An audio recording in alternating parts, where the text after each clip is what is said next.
For a long time, we've heard that quality is better than quantity. It's better to have better than to have more. There might be a little truth to that, but there's also a lot of flaws in that way of thinking.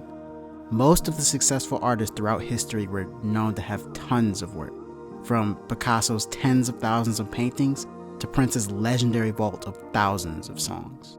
Quality is subjective. It's a goal with a very undefined target. But I think the key to getting there is through quantity, through constantly producing and doing it without being precious. It's something I've struggled with, but the more I create, the more I'm beginning to understand that consistency is more important than being the best on your first try.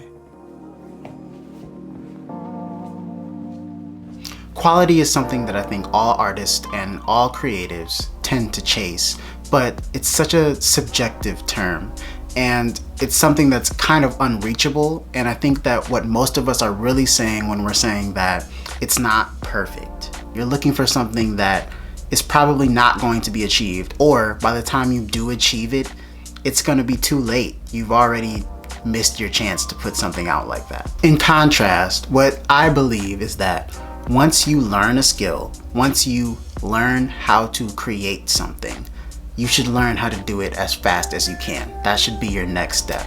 I think one of the biggest hits you can take to your creative work is trying to make every part of the process so creative. There's a certain level where you start to hit diminishing returns, where, okay, yes, you're getting slightly better on this project, but the truth is, you're not good enough to where the project is gonna be that great anyways. I remember I used to take a picture and then spend hours in Lightroom or Photoshop trying to perfect that picture, editing it, editing the colors, doing everything I can to make that picture perfect. But the truth was, I wasn't good enough of a photographer to make it perfect.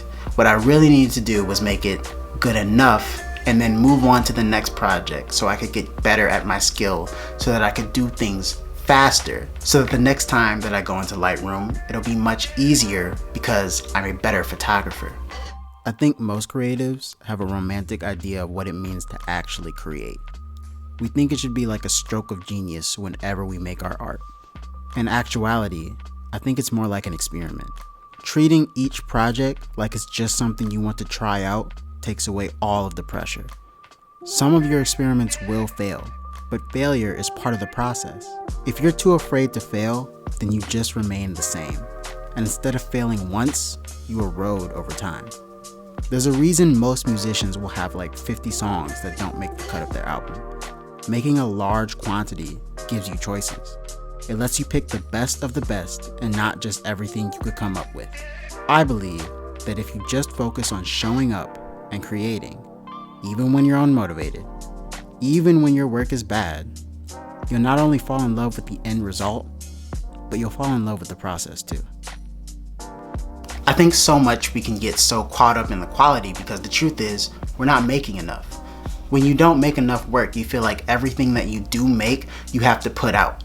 You have to keep the attention, you have to keep creating and keep putting things out. But you don't need to put out everything that you make if you're making a lot. You'll get a lot closer to perfection if you have more choices.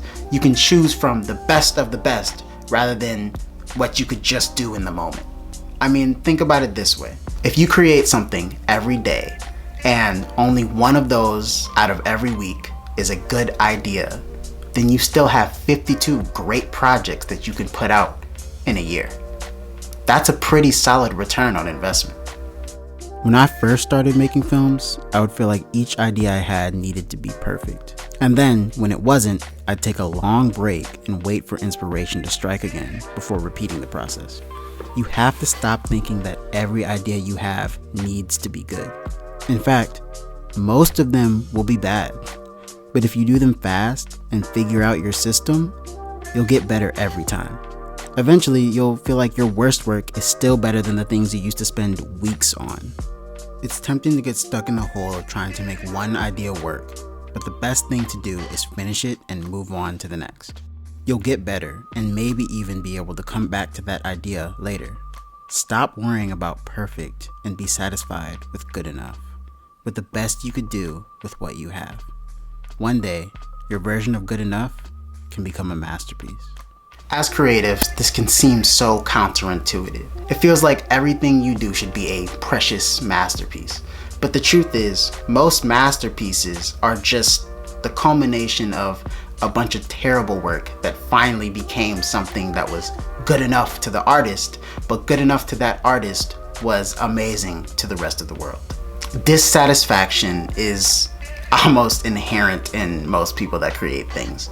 You're gonna be dissatisfied with a lot of your work. But if you keep to the philosophy of making things that are about 80% of where you want them to be, eventually that 80% is gonna be amazing if you just keep at it for long enough. Hope you guys enjoyed this video. I'll see you guys next time. Peace.